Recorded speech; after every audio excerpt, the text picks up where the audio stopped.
দরবারে শুকর আদায় করছি আল্লাহ সুবহানাহু ওয়া তাআলা তার একান্ত দয়ায় তার মহান হুকুম এশার সালাত জামাতের সঙ্গে আদায় করে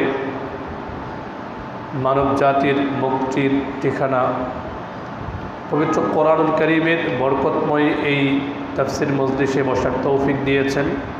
আমরা সকলে আল্লাহর দরবারে শুকর আদায় করি, বলি আলহামদুলিল্লাহ। আজকে আমরা পবিত্র কোরআনুল কারীমের 87 নম্বর সূরাতুল আলার আলোকে কিছু কথা উপস্থাপনের প্রয়াস পাব। আল্লাহ সুবহানাহু ওয়া তাআলা আমাদের সকলকে এই সূরাতুল আলার তাফসীর এবং শিক্ষা যেন আমরা আমাদের জীবনে বাস্তবায়ন করতে পারি। আল্লাহ সুবহানাহু ওয়া তাআলা আমাদের সকলকে তৌফিক দান করুন। আমরা সকলে বলি আমিন। সূরাতুল আলা, বিসমিল্লাহির রহমানির রহিম। আল্লাহর নামে শুরু, যিনি সকলের প্রতি দয়াবান, পরম দয়ালু। সাব্বিহিসমা রব্বিকাল আলা, তোমার সমুচ্চ প্রতিপালকের পবিত্রতা ঘোষণা করো। আল্লাযী খালাকা ফাসাওয়া, যিনি সব কিছু সৃষ্টি করেছেন এবং সুগঠিত করেছেন। ওয়াল্লাযী কদ্দারা ফাহাদা, যিনি সব কিছুকে এক বিশেষ পরিমিতি দিয়েছেন। ফাহাদা, এবং তিনি তারপর পথ প্রদর্শন করেছেন। ওয়াল্লাযী আখরাজাল মারআ, এবং যিনি ভূমি থেকে সবুজ তৃণ উদ্গত করেছেন, উদ্ভিদ বের করেছেন। ফাজআলাহু গুসাআন আহওয়া, তারপর তাকে কালো আবর্জনায় পরিণত করেছেন। সানুকরিউকা ফালা তানসা, হে নবী, আমি তোমাকে পাঠ করাবো, অতএব তুমি ভুলবে না। ইল্লা মা শা আল্লাহ, তবে আল্লাহ সুবহানাহু ওয়া তাআলা যা ইচ্ছা করেন তা ছাড়া। ইন্নাহু ইয়ালামুল জাহরা ওয়া মা ইয়াখফা, নিশ্চয়ই আল্লাহ সুবহানাহু ওয়া তাআলা প্রকাশ্য বিষয়াবলীও জানেন এবং গোপন বিষয়াবলীও জানেন। ওয়া নুয়াসসিরুকা লিল ইউসরা, আমি তোমার সহজ শরীয়ত এর অনুসরণ তোমার জন্যে সোজা করে দিব, সহজ করে দিব। শরীয়তের অনুসরণ তোমার জন্যে সহজ করে দিব। ফাযাক্কির ইন নাফাআতিয যিকর, সুতরাং তুমি উপদেশ দিতে থাকো যদি উপদেশ ফলপ্রসূ হয়। সায়াযাক্কারু মান ইয়াখশা, যার অন্তরে আল্লাহর ভয় আছে কেবল সেই উপদেশ গ্রহণ করবে। তুমি উপদেশ দিতে থাকো, উপদেশ গ্রহণ তো করবে কেবল সেই যার অন্তরে আল্লাহর ভয় আছে। ওয়ায়াতাজান্নাবুহাল আশকা, আর যে দুর্ভাগা সে কোরআন থেকে, সে আল্লাহর উপদেশ থেকে দূরে দূরে সরে যাবে, আল্লাহর উপদেশ থেকে সে দূরে থাকবে। আল্লাযী ইয়াসলান নারাল কুবরা, এমন দুর্ভাগা যে প্রবেশ করবে সর্ববৃহৎ আগুনে। সুম্মা লা ইয়ামুতু ফিহা ওয়া লা ইয়াহইয়া, যে আগুনে প্রবেশ করার পরে লা ইয়ামুতু ওয়া লা ইয়াহইয়া, সে মারাও যাবে না, ওয়া লা ইয়াহইয়া, জীবিতও থাকবে না। নাউযু বিল্লাহি মিন যালিক, জাহান্নামীরা জাহান্নামে যাওয়ার পরে পড়তে থাকবে, সেখানে না জীবন না মরণ, মাঝখানে একটা অবস্থার মধ্যে তারা অবস্থান করবে। কদ আফলাহা মান তাযাক্কা, আল্লাহ বলেন সফলতার উন্নতির সর্বোচ্চ চূড়ায় উন্নীত হয়েছে ওই ব্যক্তি মান তাযাক্কা, যে তার ভিতরকে, আত্মাকে শুদ্ধ করে দিয়েছে। আত্মশুদ্ধি যার অর্জিত হয়েছে সে সফল হয়ে গিয়েছে। ওয়া যাকারা ইসমা রাব্বিহি ফাসাল্লা, এবং নিজ প্রতিপালকের নাম নিয়েছে ও নামাজ পড়েছে, সে সফল হয়ে গিয়েছে। বাল তুসিরুনাল হায়াতাদ দুনিয়া, কিন্তু তোমাদের অবস্থা হচ্ছে তোমরা দুনিয়াকেই প্রাধান্য দিচ্ছ, দুনিয়াই তোমাদের কাছে সবচেয়ে বড়। ওয়াল আখিরাতু খায়রুন ওয়া আবকা, অথচ আখিরাত কত বেশি উৎকৃষ্ট এবং কত বেশি স্থায়ী। ইন্না হাযা লাফিস সুহুফিল আউলা, নিশ্চয়ই এ কথা পূর্ববর্তী গ্রন্থসমূহে লিপিবদ্ধ আছে। সুহুফে ইব্রাহিম ওয়া মূসা, ইব্রাহিম ও মূসার গ্রন্থসমূহেও আছে। এই হচ্ছে সূরাতুল আলার সরল অনুবাদ। তো সূরাতুল আলা এটি মাক্কি সূরা, আয়াত সংখ্যা 19। এখানে এই সূরাটি ধারাবাহিকভাবে কোরআনুল কারীমের 114টি সূরার মধ্যে 87 নম্বর সূরা। এর নাম আল আ'লা। কেন আল আ'লা রাখা হয়েছে? প্রথম আয়াতের শেষাংশে আল্লাহ সুবহানাহু ওয়া তাআলা বলেন সাব্বিহিসমা রাব্বিকাল আ'লা, সমুচ্চ, সবার উপরে সবচেয়ে বড়। তো সেই আল আ'লা থেকে সূরার নামকরণ করা হয়েছে সূরাতুল আ'লা। তো এই সূরাতুল আ'লা এর প্রথম আয়াত সাব্বিহিসমা রাব্বিকাল আ'লা, আপনি আপনার সমুচ্চ প্রতিপালক যিনি সবার বড়, যিনি তোমার সমুচ্চ প্রতিপালকের পবিত্রতা তুমি ঘোষণা করো। এটার কি ব্যাখ্যা বা এটার কি মতলব? আল্লাহ এর অর্থ হচ্ছে আল্লাহ সুবহানাহু ওয়া তাআলার নামের প্রতি সর্বোচ্চ সম্মান প্রদর্শন করো। আল্লাহর নাম উচ্চারণে বিনয়, নম্রতা ও আদবের প্রতি লক্ষ্য রাখো। খেয়াল করো যে আল্লাহ সুবহানাহু ওয়া তাআলা কত মহান, যার সঙ্গে কোনো কিছুই তুলনীয় নেই। আকাশ, জমিন, পাহাড়, পর্বত, নদী, নালা যার হুকুমে চলছে, যিনি পুরো পৃথিবীর নিয়ন্ত্রণকর্তা, সেই মহান মালিক আল্লাহ সুবহানাহু ওয়া তাআলার নাম যখন উচ্চারণ করব, আল্লাহ সুবহানাহু ওয়া তাআলার প্রতি সর্বোচ্চ ভয়, বিনয়, নম্রতা নিয়ে আমাদেরকে সামনে অগ্রসর হতে হবে। আল্লাহর নামটা সেই চেতনা নিয়েই আমাদেরকে উচ্চারণ করতে হবে। তো আল্লাহ পাক রব্বুল আলামিন এখানে ঘোষণা দিচ্ছেন যে তুমি তোমার সমুচ্চ প্রতিপালকের পবিত্রতা ঘোষণা করো। ইমাম কুরতুবী রাহিমাহুল্লাহ তার তাফসীর গ্রন্থে লিখেছেন যে নামাজের বাইরে যদি কেউ সাব্বিহিসমা রাব্বিকাল আ'লা তিলাওয়াত করে, এই আয়াতটা পড়ে, তাহলে তার জন্য মুস্তাহাব হচ্ছে সুবহান রাব্বিয়াল আ'লা বলা। কি বলা? সুবহান রাব্বিয়াল আ'লা। অর্থ হচ্ছে যে আমি আমার সর্বোচ্চ প্রতিপালকের পবিত্রতা ঘোষণা করছি, সুবহানাল্লাহ। তো সাহাবায়ে কেরামও যখন এই সূরাটা তেলাওয়াত করতেন, যখনই পড়তেন নামাজের বাইরে সাব্বিহিসমা রাব্বিকাল আ'লা, তখনই তারা পড়তেন সুবহান রাব্বিয়াল আ'লা। তো নামাজের মধ্যে আমরা কখন পড়ব? আমরা তো সবাই সিজদার মধ্যে এটা পড়ি না? উকবা ইবনে আমির জুহানী রাদিয়াল্লাহু আনহু বলেন, যখন এই সূরাতুল আ'লা নাজিল হয়, তখন রাসূলুল্লাহ সাল্লাল্লাহু আলাইহি ওয়াসাল্লাম বলেছিলেন ইজআলুহা ফি সুজুদিকুম, অর্থাৎ তোমরা সুবহান রাব্বিয়াল আ'লা, এই যে পবিত্রতা বর্ণনাকারী কালিমা, এটাকে তোমরা সেজদায়, তোমরা যখন আল্লাহ সুবহানাহু ওয়া তাআলার সামনে সেজদায় লুটিয়ে পড়বে, তখন তোমরা পড়বে সুবহান রাব্বিয়াল আ'লা। অর্থ কি? আমি আমার সর্বোচ্চ সবার উপরে যিনি, সেই রবের পবিত্রতা বর্ণনা করছি। তো প্রথম আয়াতের মাধ্যমে নির্দেশনা তো স্পষ্ট যে যখনই আমরা আল্লাহ সুবহানাহু ওয়া তাআলার নাম উচ্চারণ করব, সর্বোচ্চ সম্মান অন্তরে বজায় রেখে উচ্চারণ করতে হবে। দুনিয়াতে সাধারণ থেকে সাধারণ কোনো একটা পদে যে আছে, তার সামনে যখন আমরা তার নাম উচ্চারণ করি, যথেষ্ট সম্মান দিয়েই তো উচ্চারণ করি না? বলি যে এমপি মহোদয়, মন্ত্রী মহোদয়, চেয়ারম্যান সাহেব, ইংরেজিতে বলে অনারেবল শব্দ ব্যবহার করে আমরা বলি। উদ্দেশ্য তাকে সম্মান প্রদর্শন করা। একটা মাখলুক যাকে আল্লাহ বানিয়েছেন, সেই মাখলুককে পদ আল্লাহই দেন। সেই পদের অধিকারী একজন মানুষকে যদি সম্মান প্রদর্শনের জন্যে এইভাবে নামটা সম্মানের সঙ্গে উচ্চারণ করতে হয়, তাহলে যিনি ওই ব্যক্তিকে পদ দিলেন, যিনি তাকে সৃষ্টি করলেন, সেই মহান স্রষ্টা, খালেক, মালিক, তার নাম উচ্চারণে সর্বোচ্চ সম্মান প্রদর্শনের একটা ঝলক থাকবে। কোনো সন্দেহ আছে এতে? অবশ্যই থাকবে। এটা একটা খুবই লজিকের একটা বিষয় যে আল্লাহ সুবহানাহু ওয়া তাআলার নাম আমি অবশ্যই সম্মান মর্যাদার সাথে নেব। এজন্যে আমাদের উলামায়ে উম্মত, সালাফে সালেহিন, আকাবিরে দ্বীন, তাদের গ্রন্থাবলী পড়লে দেখা যায় যে তারা আল্লাহ সুবহানাহু ওয়া তাআলার নাম অত্যন্ত আদবের সঙ্গে তারা নিতেন। যেমন তারা শুধু আল্লাহ উচ্চারণ করতেন না, কি বলতেন? সাথে আল্লাহ সুবহানাহু ওয়া তাআলা বলতেন, বা কমপক্ষে পারতপক্ষে আল্লাহ তাআলা বলতেন। এটা একটা আদব। রাসূলুল্লাহ সাল্লাল্লাহু আলাইহি ওয়াসাল্লামের নাম উচ্চারণ করলে আমরা কি বলি?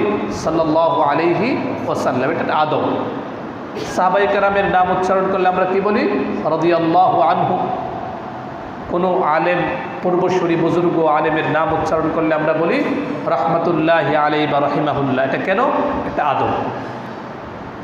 তো যিনি সব কিছুর পালনেওয়ালা, যিনি মালিকুল মুলক, যিনি সব কিছুর নিয়ন্ত্রণকারী, সেই মহান মালিকের নাম উচ্চারণে আমরা অবশ্যই সর্বোচ্চ আদবের পরিচয় দিব। এটাই বাঞ্ছনীয়, এটাই উচিত। এর পরবর্তী আয়াতগুলোতে, মানে প্রথম 5টি আয়াতের মধ্যে আল্লাহ সুবহানাহু ওয়া তাআলা নিজের কুদরত, নিজের বড়ত্ব এবং তার যে সৃষ্টির মাহাত্ম্য, তার একটা সামান্য বিবরণ আল্লাহ এখানে দিয়েছেন। পরবর্তী আয়াতে বলেন আল্লাযী খালাকা ফাসাওয়া, যিনি সৃষ্টি করেছেন এবং সুগঠিত করেছেন। খালাকা মানে এমন সৃষ্টি করা, পূর্বে যার কোনো নমুনা ছিল না। পূর্ব নমুনা ব্যতি রেখে কোনো কিছুকে অস্তিত্বে নিয়ে আসাকে বলা হয় খালাক। খালেক, খালেক হচ্ছেন এমন স্রষ্টা যিনি পূর্বে ছিল না, যার কোনো নমুনা নেই, এমন করে একটা বস্তুকে যিনি অস্তিত্বে নিয়ে আসেন তাকে বলা হয় খালেক। তো আল্লাহ হচ্ছেন যিনি পূর্ব নমুনা ব্যতি রেখে সৃষ্টি করেন এবং ফাসাওয়া, সাওয়া মানে হচ্ছে সামঞ্জস্যপূর্ণ করেছেন। যখন যেখানে যেটা দরকার আল্লাহ তখন সেখানে সেটা দিয়েছেন। এমন না আমাদের শরীরকে যে আল্লাহ বানিয়েছেন, বানানোর পরে চোখ দিয়ে দিয়েছেন পেটের মধ্যে, নাক দিয়ে দিয়েছেন পিছনে, এমন হয়েছে? প্রত্যেকের সুন্দরভাবে যেখানে যে অঙ্গটা থাকার কথা সুন্দরভাবে তিনি এটাকে সুগঠিত করেছেন, সামঞ্জস্যপূর্ণ করেছেন। এমন যদি হয় যে মাথা অনেক বড়, শরীরের চেয়ে মাথাটা অনেক বড়, দেখতেও সুন্দর দেখা যাবে। আল্লাহ সুবহানাহু ওয়া তাআলা সুনিপুণ কুদরতের বহিঃপ্রকাশ ঘটিয়ে যেখানে যতটুকু দরকার আল্লাহ ঠিক সেখানে ততটুকুই দিয়েছেন। সুবহানাল্লাহ। এরপরে আল্লাহ বলেন ওয়াল্লাযী কদ্দারা ফাহাদা, যিনি বিশেষ পরিমাপ সহকারে সৃষ্টি করেছেন। ফাহাদা, শুধু সৃষ্টি করেই ক্ষান্ত হননি, প্রত্যেককে তিনি পথ দেখিয়েছেন। মানে প্রত্যেক বস্তুকে সৃষ্টি করে তার সংশ্লিষ্ট কাজের পথ নির্দেশও দিয়েছেন। সূর্যকে সৃষ্টি করেছেন, সূর্যকে কখন সে উদিত হবে, কখন আকাশের মাঝখানে থাকবে, কখন ডুবে যাবে, সুন্দর মতো আল্লাহ তাকে পথ দেখিয়েছে। অনুরূপভাবে চাঁদেরও একই অবস্থা। কখনো এমন হয় না যে দিনের 12টায় হঠাৎ করে চাঁদ উঠে গিয়েছে, এমন হয়েছে? বা রাতের 2টা বাজে হঠাৎ করে সূর্য উঠে গিয়েছে, এমন হয়েছে? হয়নি। কেন? ফাহাদা, আল্লাহ পথ দেখিয়েছেন। প্রত্যেকটা আপন আপন অবস্থায় আল্লাহর হুকুমে চলছে। এজন্য আল্লাহ বলেন ওয়াল্লাযী কদ্দারা ফাহাদা, যিনি বিশেষ পরিমাপ সহকারে সৃষ্টি করেছেন এবং প্রত্যেক বস্তুকে সৃষ্টি করে তার সংশ্লিষ্ট তার যে কাজ, এটাকে আল্লাহ সুবহানাহু ওয়া তাআলা বলে দিয়েছেন। অনুরূপভাবে মানুষকে আল্লাহ সুবহানাহু ওয়া তাআলা সৃষ্টি করেছেন। আল্লাহ তাকে একটা দেহ কাঠামো দিয়েছেন। এরপর আল্লাহ সুবহানাহু ওয়া তাআলা তাকে মস্তিষ্ক দিয়েছেন, চিন্তা ভাবনা করার একটা যোগ্যতা দিয়েছেন, বিচার বিবেক দিয়েছেন, বিচার বুদ্ধি দিয়েছেন, বিবেক বুদ্ধি। শুধু তাই নয়, আল্লাহ সুবহানাহু ওয়া তাআলা তাকে ওয়াহির জ্ঞান দিয়েছেন, আসমানি কিতাব দিয়েছেন যে সে কীভাবে চলবে। সে তো অন্য কোনো প্রাণীর মতো না, অন্য কোনো প্রাণীর মতো না যে খেলো, ঘুমালো, প্রস্রাব পায়খানা করলো, বাস দুনিয়া থেকে চলে গেলো, এমন না। মানুষের জন্যে যা যা দরকার আল্লাহ সুবহানাহু ওয়া তাআলা সব দিয়ে দিচ্ছেন। এটা আল্লাহ সুবহানাহু ওয়া তাআলার কুদরতের একটা বহিঃপ্রকাশ। এরপরে আল্লাহ বলেন ওয়াল্লাযী আখরাজাল মারআ, যিনি পশু চারণভূমি, যেখানে পশু চরানো হয়, এগুলোকে যিনি উদ্গত করেছেন। বিভিন্ন ধরনের তৃণ ঘাস সেখানে উৎপন্ন করেছেন, সেখানে পশুরা চড়ে। আল্লাহ বলেন একসময় এগুলো কি নয়নাভিরাম, সবুজে একদম চারদিক ছেয়ে যায়। ফাজআলাহু গুসাআন আহওয়া, আবার এক সময় দেখা যায় এগুলো কালো আবর্জনায় পরিণত হয়, ঠিক কিনা? যখন ফসল ফলে, যখন এটা একেবারে সজীব হয়ে যায়, দেখতে খুব ভালো লাগে, দৃষ্টিনন্দন লাগে। আবার এক সময় সেটা পেকে যায়, পাকার পরে যখন ফসলকে ওখান থেকে বের করা হয় তখন যে বাকি যে অংশটা থাকে ওইটা একেবারে আবর্জনার মতো হয়ে যায়, এটা কোনো কাজে আসে না। আল্লাহ বলেন এক সময় এখান থেকে মানুষের জীবনের সঙ্গে একটা উপমা দিচ্ছেন যে মানুষের জীবনে এক সময় খুব শক্তি থাকে, জীবনে খুব দাপট থাকে, আধিপত্য থাকে, যৌবনের মানে উৎস তার শিরায় শিরায় থাকে, কিন্তু এক সময় আবার সে একেবারে ক্লান্ত হয়ে পড়ে, বার্ধক্যে জরাজীর্ণ হয়ে পড়ে। এটা যেন প্রকৃতির একটা খেলা।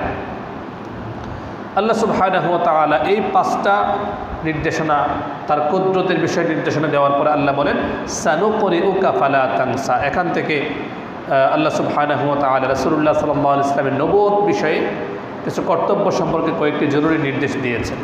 আল্লাহ বলেন যে আমি তোমাকে পড়িয়ে দিব, আমি তোমাকে পাঠ করিয়ে দিব, তুমি ভুলবে না। শুরুর দিকে যখন কোরআন নাজিল হতো রাসূলুল্লাহ সাল্লাল্লাহু আলাইহি ওয়াসাল্লাম বারবার পড়তেন, বারবার তেলাওয়াত করতেন। তিনি ভাবতেন আমি কি আবার ভুলে যাই কিনা, কোরআন যে আমার কাছে অবতীর্ণ হচ্ছে আমি আবার ভুলে ফেলি কিনা।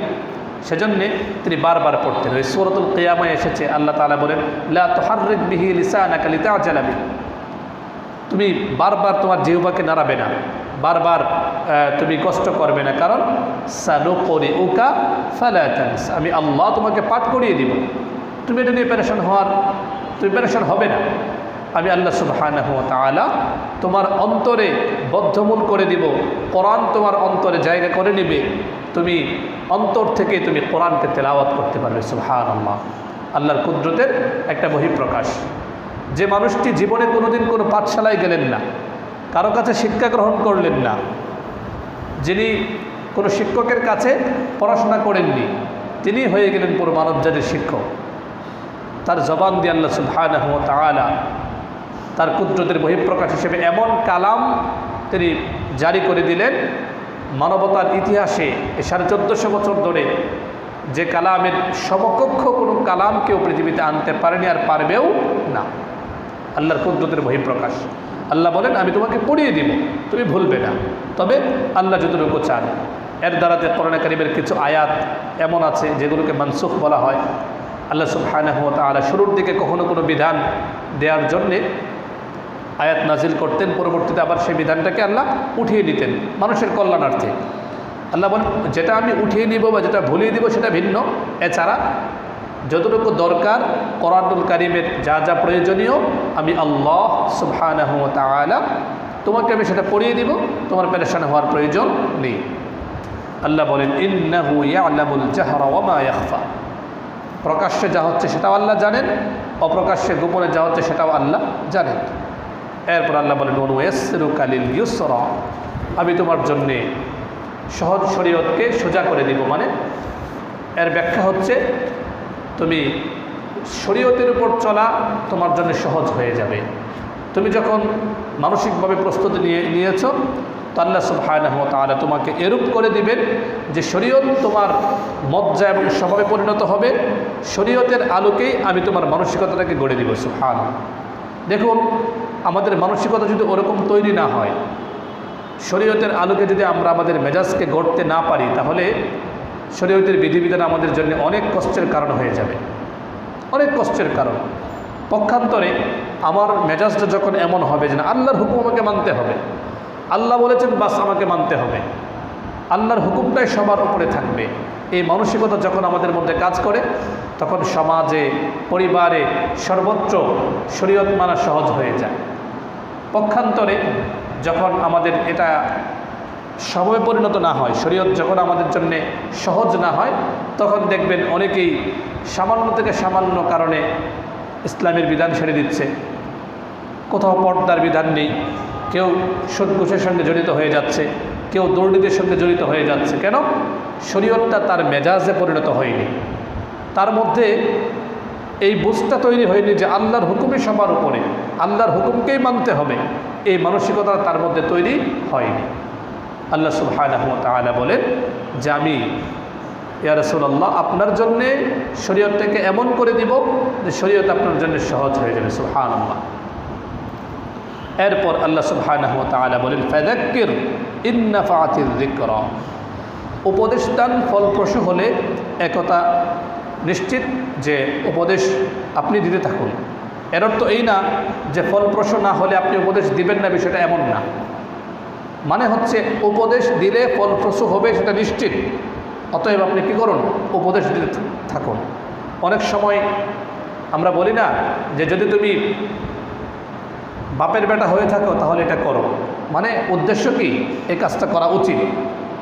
এখানে বলা হলো যে যদি উপদেশ দেওয়া উপকার হয় তাহলে আপনি উপদেশ দিন। তার মানে এই না যে উপদেশ উপকারী না হলে কেউ না শুনলে আপনি বলবেন না, বিষয়টা এমন না, বরং উপকারী হবে উপদেশ এটা নিশ্চিত। কারণ সেই কোরআনুল কারীমের সূরাতুত তৌরের 56 নম্বর আয়াত 55 নম্বর আয়াতে আল্লাহ বলেন, সূরাতুজ জারিয়াতের 55 নম্বর আয়াতে আল্লাহ বলেন, ফাযাক্কির ওয়াযাক্কির ফাইন্না যিকরা তানফাউল মুমিনিন। নবী আপনি উপদেশ দিতে থাকুন, আপনি উপদেশ দিন, উপদেশ দান অবশ্যই মুমিনদের উপকারে আসে। অনেক সময় দেখা যায় অনেক কথা আমরা শুনি, অমনোযোগিতার অবস্থা হলেও কোন কথা কোন দিক থেকে অন্তরে ঢুকে যাবে আমরা জানব না। কোরআনের কথা কোন দিক দিয়ে আমাদের হৃদয়ের গভীরে প্রবেশ করে আমার জীবনে বিপ্লব ঘটাবে আমরা জানবই না। এজন্যে কোরআনের কথা শোনা উচিত, ইসলামের যে বিধানগুলো মানা উচিত, ওয়াজ নসিহত শোনা উচিত। কখন কোন কথায় আমার জীবন পরিবর্তন হয়ে যাবে আমরা কেউ জানি না, এখান থেকে এটা বুঝে আসি। তবে বাস্তবিক করতে উপকার তো সবারই হয়, কিন্তু প্রকৃত উপকার তারাই লাভ করতে পারে যারা আল্লাহকে ভয় করে। যদি এমন হয় যে সে প্রতিজ্ঞাই করে নিয়েছে যে সে আল্লাহকে মানবে না, সে আল্লাহর বিধানকে তার জীবনে বাস্তবায়ন করবে না, এটা যদি তার প্রতিজ্ঞা হয়ে থাকে তাহলে আপনি যতই উপদেশ দেন আপনার ফায়দা হবে।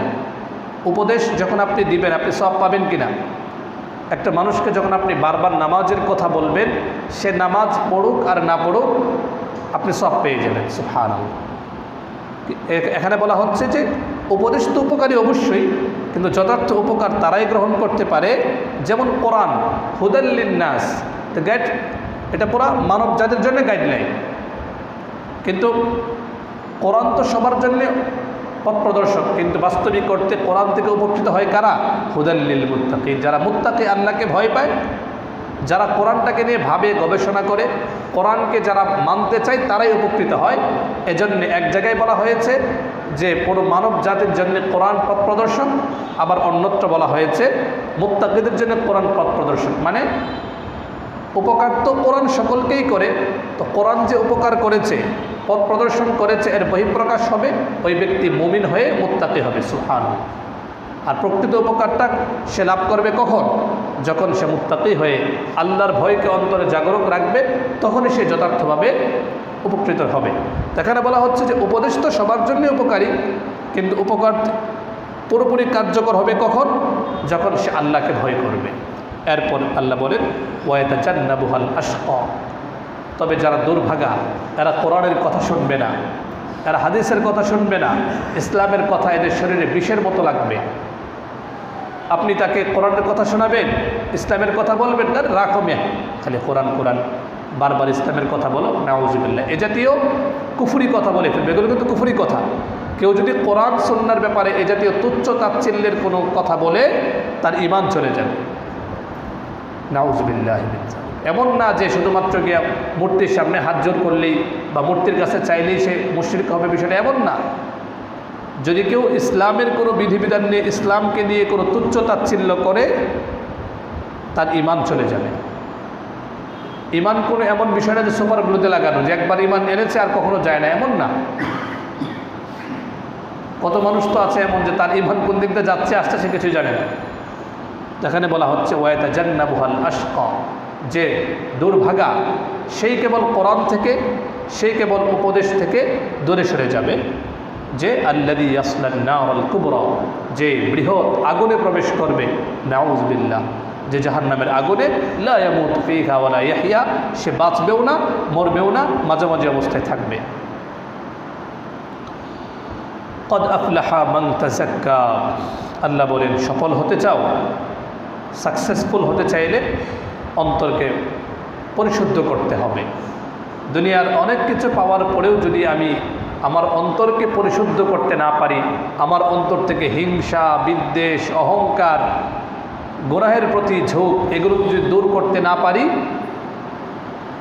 লোভ, লালসা, ধন সম্পদের সীমাহীন লালসা এগুলো যদি আমি অন্তর থেকে দূর করতে না পারি, তাহলে দুনিয়ার সবাই যদি আমাকে সফল বলে তবু আমি সফল হব না।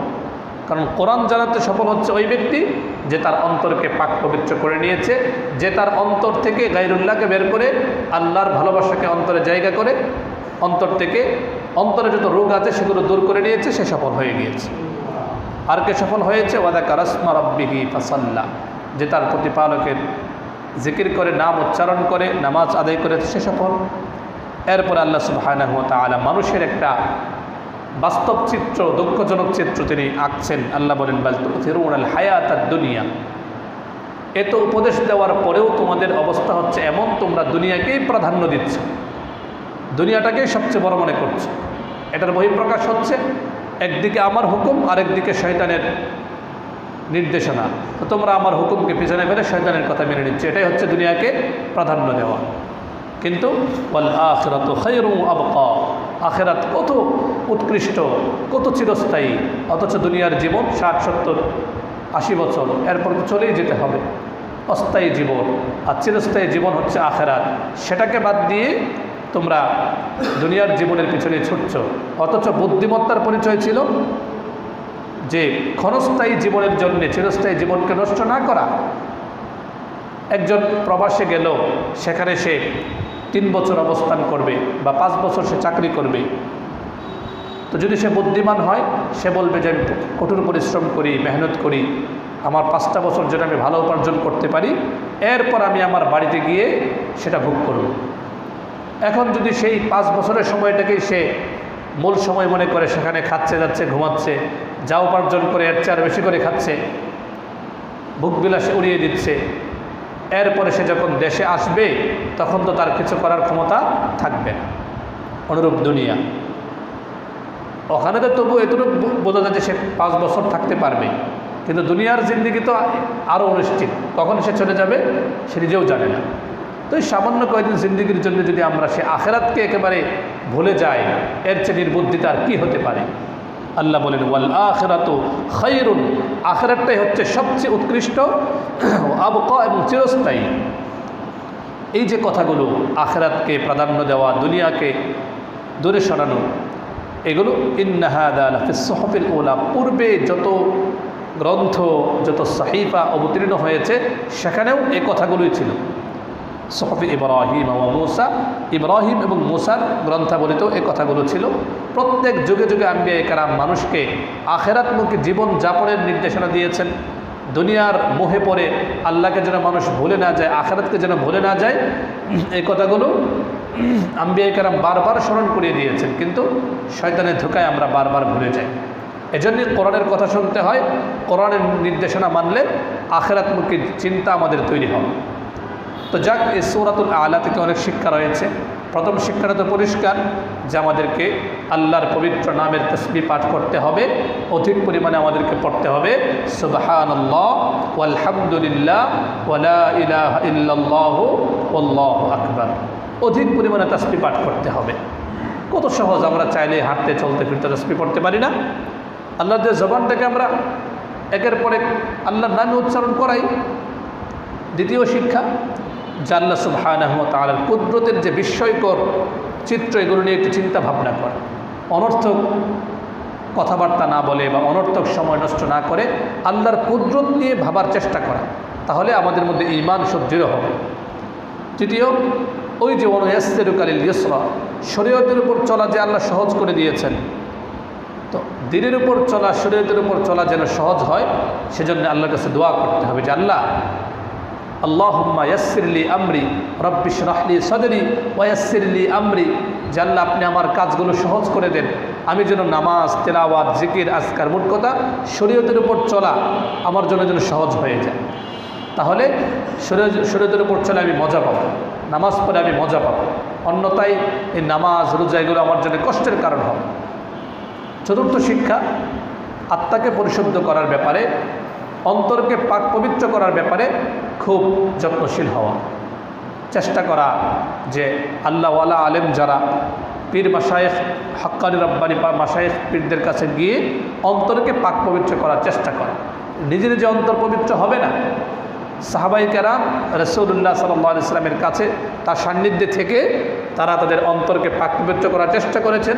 সাহাবাই কেরামের পরে তাবেঈনরা, এক প্রজন্ম পূর্ববর্তী প্রজন্মের কাছে থেকে তারা তাদের অন্তরকে পরিশুদ্ধ করেছেন। এটাই হচ্ছে ট্র্যাডিশনাল ধারা। এটা সর্বশেষ কথা হচ্ছে যে কোরআনের কথা শুনতে হবে, কোরআনের উপদেশ গ্রহণ করতে হবে এবং দুনিয়াকে নয় সব ক্ষেত্রে আখেরাতকে প্রাধান্য দিতে হবে। এর বহিঃপ্রকাশ সব ক্ষেত্রে শরীয়তকে ফলো করা, শরীয়তের ফলোয়ার হয়ে যাওয়া সব ক্ষেত্রে, এটাই হচ্ছে আখেরাতকে প্রাধান্য দেওয়া। আমার সামনে একদিকে আল্লাহর হুকুম, আরেকদিকে সমাজ, আমি কোনটাকে মানব? আল্লাহর হুকুম। মাঝে মাঝে অনেক গেঞ্জির মধ্যে লেখা থাকে বড় সুন্দর, follow the Sunnah not the society. কয়েকটা গেঞ্জির মধ্যে দেখলাম খুব সুন্দর লেখা, চমৎকার না? ফলো দ্য সুন্নাহ, সুন্নাহকে ফলো করো, নট দ্য সোসাইটি। সোসাইটি কী বলবে না বলবে সেটা পরের বিষয়। অনেকে কিন্তু শুধু সমাজ কি বলবে, লোকে কি বলবে এই মনে করে শরীয়তের অনেক বিধান ছেড়ে দেয়। অথচ উচিত কি ছিল? সুন্নাহ শরীয়তকে মানা। মানুষ কি বলবে, মানুষ যা বলার বলতে থাকুক, আমার আল্লাহ কি বলবেন, আমার আল্লাহ কি চান সেটা সবসময় মাথায় রাখে। তো এভাবে সব ক্ষেত্রে দুনিয়াকে নয় আখেরাতকে আমরা প্রাধান্য দিই। ইনশাল্লাহ জীবন সুন্দর হবে, দুনিয়ার জীবনটাও সুন্দর হবে, আখেরাতও সুন্দর হবে। সর্বোপরি আল্লাহ সুবহানাহু ওয়া তাআলা আমাদের প্রতি সন্তুষ্ট হয়ে যাবেন। আর আল্লাহ যদি সন্তুষ্ট হয়ে যান, আমার দুনিয়াও সফল, আখেরাতও সফল। দুনিয়াতেও আমি সফল হয়ে গেলাম, আখেরাতে সফল হয়ে যাব। আল্লাহ সুবহানাহু ওয়া তাআলা আমাদের সকলকে পাক পবিত্র অন্তর নিয়ে সবসময় আখেরাতকে প্রাধান্য দিয়ে দুনিয়ার জীবন যাপন করার তৌফিক দান করুন। আমিন। ওয়া আখিরু দাওয়ানা আলহামদুলিল্লাহি রাব্বিল আলামিন। সুবহানাল্লাহি ওয়া বিহামদিহি, সুবহানাকাল্লাহুম্মা ওয়া বিহামদিক, আশহাদু